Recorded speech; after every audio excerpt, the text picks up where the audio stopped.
had a grandfather who lived with us my whole life. I grew up in a little town in western Pennsylvania called Aliquippa, and it was all full of what we called old timers, which is people who'd come over from Europe, from Greece, from Yugoslavia, from Italy.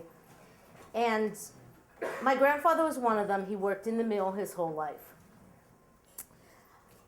I used to accompany our boarder. We had a boarder, which will give you a sense of how old-fashioned my upbringing was, to some restaurants in town.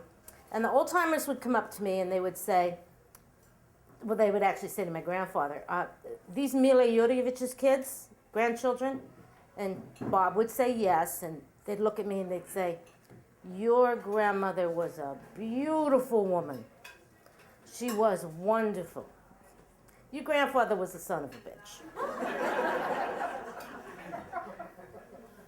Well, I didn't adore my grandfather. He was a little distant. He sat in a chair all day and smoked Camels till his fingertips were brown.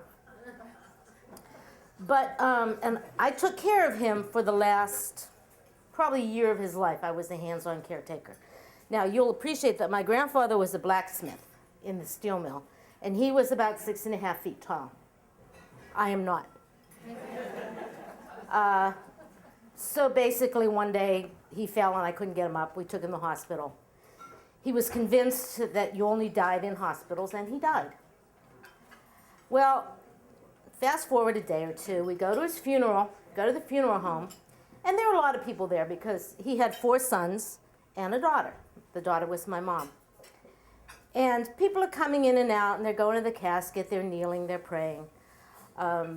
They're coming and talking to the family, everything you would expect at a viewing. Well, these 4 men walked in, maybe there were 5 of them.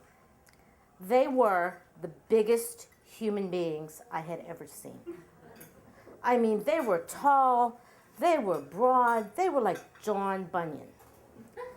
So, not the writer John Bunyan, the lumberjack.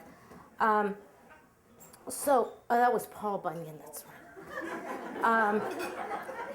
So they walked in line, and they each went up to the casket, and they looked in, and then they would leave. One would go up, look in, leave. One would go up, look in, leave. And I said to my Uncle Nick, who are those guys? And he said, those are his apprentices. They just want to make sure he's really dead.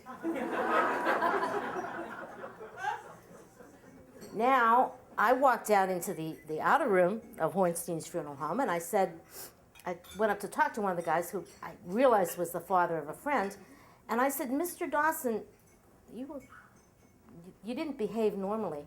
And he said, well, Carole, your grandfather was a son of a bitch. But I am an excellent blacksmith. So my question was he evil or was he a genius?